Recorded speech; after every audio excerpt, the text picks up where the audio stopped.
Once upon a time, before smartphones were everything and did everything, and all our data was stored in the cloud, tech looked very different, and unsurprisingly, it was a lot more physical, more hardware, and everything was bigger and a whole lot more clumsy, to be perfectly frank. From clunky cassette players to beeping pages, these old-school gadgets were once cutting edge, and in many cases, completely essential. At the time, they were mind-blowing feats of technological innovation, and they changed our lives in ways that we could hardly imagine in the years prior. They made noise, took up space, and often needed a few sets of AA batteries just to get through the day. But as technology moved on, many of these devices were quietly left behind, collecting dust in cupboards or ending up in car boot sales. Today, most of us have forgotten just how important they used to be or how much joy they brought. Hello, Gameboy. So, we're going to take a stroll down memory lane and indulge in the nostalgia of our retro past, taking a look at vintage tech gadgets that shaped our daily lives and then vanished, almost without a trace.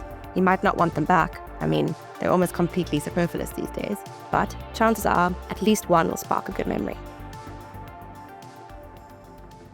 When I think of vintage tech, one of the first things that comes to mind is the good old Sony Walkman, pretty much the symbol of portable cool in the 80s.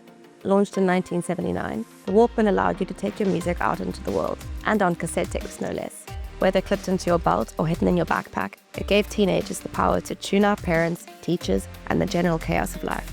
Of course, looking at it now, the Walkman may seem big and clunky with its chunky buttons and clacky cassette door. It wasn't sleek in any way by today's standards, but back in the day, it was revolutionary. Eventually, the Walkman was replaced by CD players and later MP3s, but even so, it still holds a nostalgic place in the hearts of music lovers. And for a whole generation, it was freedom with headphones on. Nintendo's Game Boy hit the scene in 1989, and it completely changed the handheld gaming world. It wasn't fancy, just a monochrome screen and a few buttons, but it didn't need to be. Known for the likes of Tetris, if you haven't already, watch the movie Tetris for some insight into the development of the Game Boy and just a whole lot of nostalgia. Super Mario, Pokemon, and so much more. The Game Boy had it. Kids played it on school buses, at the dinner table, and even under the duvet with a dodgy clip-on light. It ran on AA batteries and was virtually indestructible. Although later consoles added color and touchscreens, there's still just something undeniably charming about that green-tinted display. The Game Boy didn't just entertain, it built an entire portable gaming culture that changed the industry and the world forever. Before smartphones ran our lives, there was the PalmPilot. Released in the mid-90s, this pocket-sized personal digital assistant helped busy professionals keep track of calendars, contacts, and to-do lists with a stylus and a grey LCD screen. It was the ultimate hack for your classic 90s business people. It didn't make calls or stream music, but it felt wildly futuristic at the time. Business people swore by it, and tech enthusiasts were amazed by the handwriting recognition.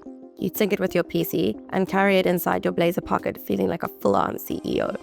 Of course, once smartphones combined all those functions into one sleek device, with BlackBerry being the original disruptor, again, watch the movie BlackBerry, the PalmPilot quietly faded away into obscurity. Still, the PalmPilot walked so the iPhone could run, and there's no denying that.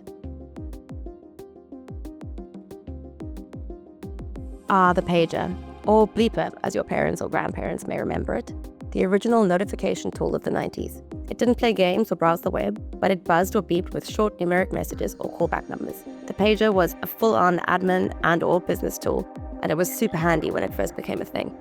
Doctors, yes, I know you're thinking of Grey's Anatomy and Meredith Grey being paged to the on-call room. Journalists, delivery drivers, and teenagers who wanted to seem important all clipped them to their belts.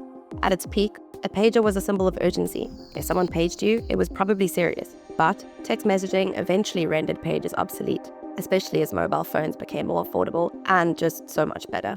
Today, they're mostly seen in retro films or clipped to lab coats and hospital dramas, but there's no denying that at one point they were the cutting edge of staying connected. That screechy, robotic noise of a dial-up modem connecting to the internet is permanently etched in the brains of anyone who lived to the early 2000s. Never mind the "get off the internet, I want to use the phone" call that most of us know all too well. Using your phone line to connect, these modems were notoriously slow. If somebody picked up the landline, your connection would drop. Still, they were our first gateway to the web, opening up worlds of chat rooms, basic websites, and painfully slow downloads.